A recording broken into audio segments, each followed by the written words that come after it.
안녕하세요. 오늘은 가족을 어떻게 소개해야 되냐 그런 질문들의 답변을 적도록 하겠습니다. 그럼 이제 시작해 볼까요? 네, 첫 번째로 가족 관련 어휘를 살펴봅시다.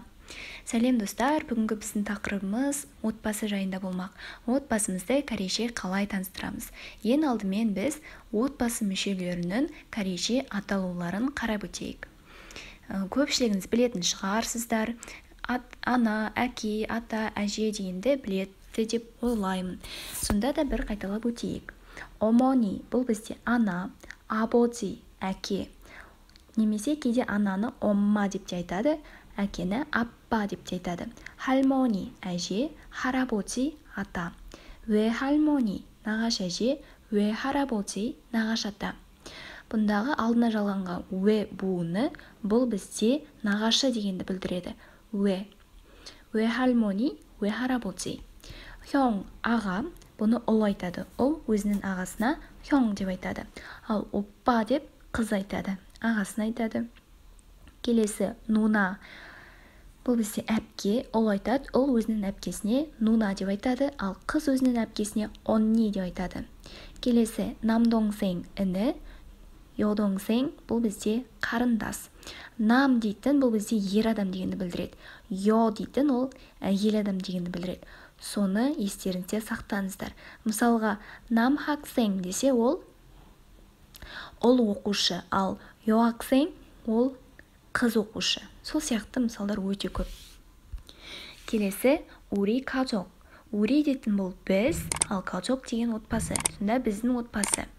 부모 ата-ана, 조부모 ата-әже, 자매 апалы-сіңлі.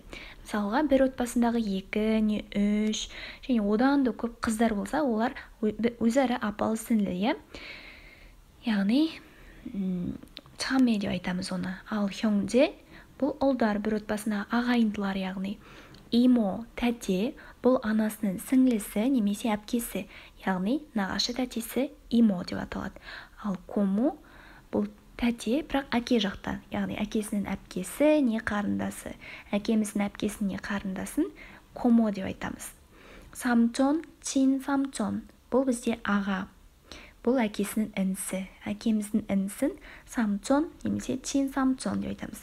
Бірақ көбінесе жай ғана 삼촌 деп айтады. 외삼촌 уже 외дан білуге болады, нағашы аға, яғни анамыздың інісі. 딸 бұл қыз дегенді білдіреді. Бұны бізге ата-анамыз айтады. Мысалға, ата-анамыз басқа біреулерге менің қызым бар деп айтса, 딸이 있어요, 딸이 있어요, немесе 아들이 있어요. 아들 бұл ұл, яғни қызым бар, не ұлым бар деп айтса, 아들, 딸. 남편 бұл күйеу. Мысалға, біреу өзінің күйеуін таныстырған кезде, 우리 남편은 남편 деп айтады.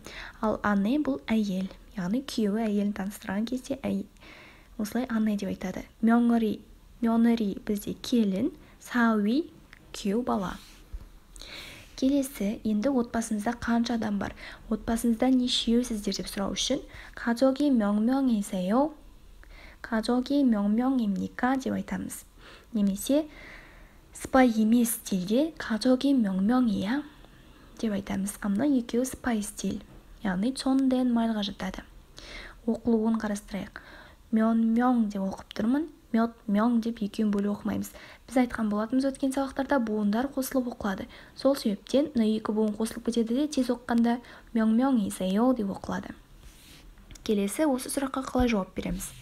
우리 가족은 모두 명입니다. 명이에요. 명 дегенді кешегі сабақта өткен болатынбыз. Адам санын білдіреді. Демек, мына жерге корей сандарын қолданамыз. 하나, 둘, 셋, 넷, 다섯, 여섯 дейтін сандарды қолданамыз. Бірақ 하나, 둘, 셋, 넷 емес, 한, 두, 세, 네. Мен жалғанған кезде. Енді бұның аудармасы біздің отбасымызда барлығы мынадай адам. барлығы деген бұл бізде 모두. мысалға, 우리 가족은 모두 3명입니다. біздің отбасымызда барлығы 3 адам. келесі, 우리 가족은 명입니다. 명이에요.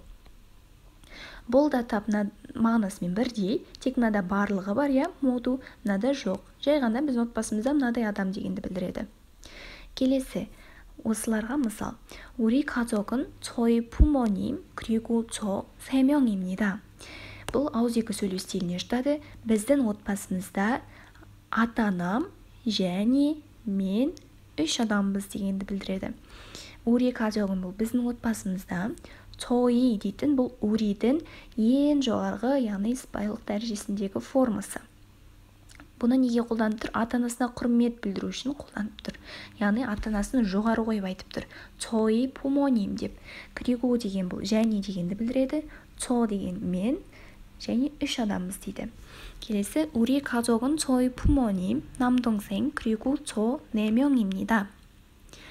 бұл да ауызекі сөйлеу стиліне жатады. Тап мынадай форма, тек мына жердегі ерекшелік намдоңсең, яғни інім бар деп қосып тұр, және 4-еуміз деген.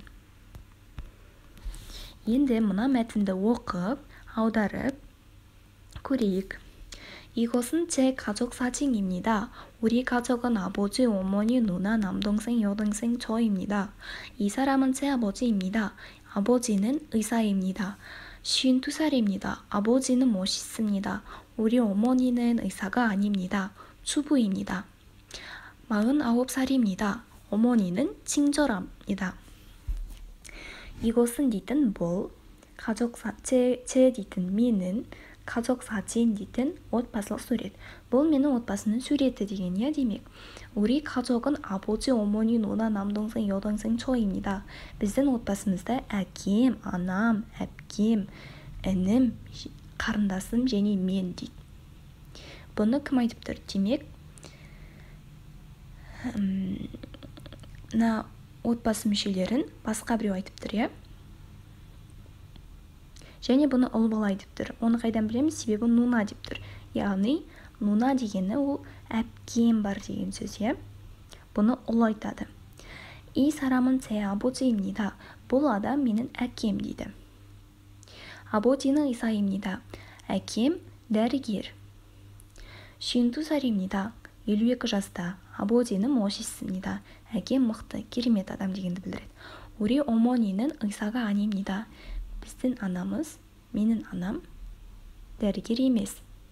үй шаруасындағы әйел. 주부 дейтін үй шаруасындағы әйел. 49살입니다. 49 жаста. анам мейірімді дейді. 어머니는 친절합니다. 이 사람은 누나입니다. бұл адам менің әпкем дейді. 누나는 폐학생입니다. әпкем студент. 아주 예쁩니다. өте әдемі. 그리고 이 사람은 제 여동생입니다. және мына адам менің қарындасым дейді. 여동생은 초등학생입니다. қарындасым бастауыш мектеп оқушысы. мына жерге бастауыш мектеп деп жазылып қалыпты. бастауыш мектеп оқушысы болады. 질문이 많습니다. сұрағы көп дейді.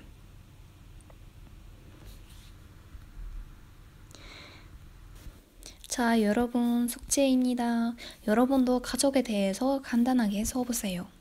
достар, сіздерге тапсырма, өздерінің отбасыларыңыз туралы қысқаша ғана қарапайым түрде мәтін жазып көріңіздер. және бір ескерте кететін жайт, бір стильде бастасаңыз, сол стильде аяқтауға тырысыңыз. яғни сыпайы болса сыпайы стиль, сыпайы емес стиль болса сыпайы емес стиль ретінде. 네, 오늘도 수고하셨습니다. 감사합니다.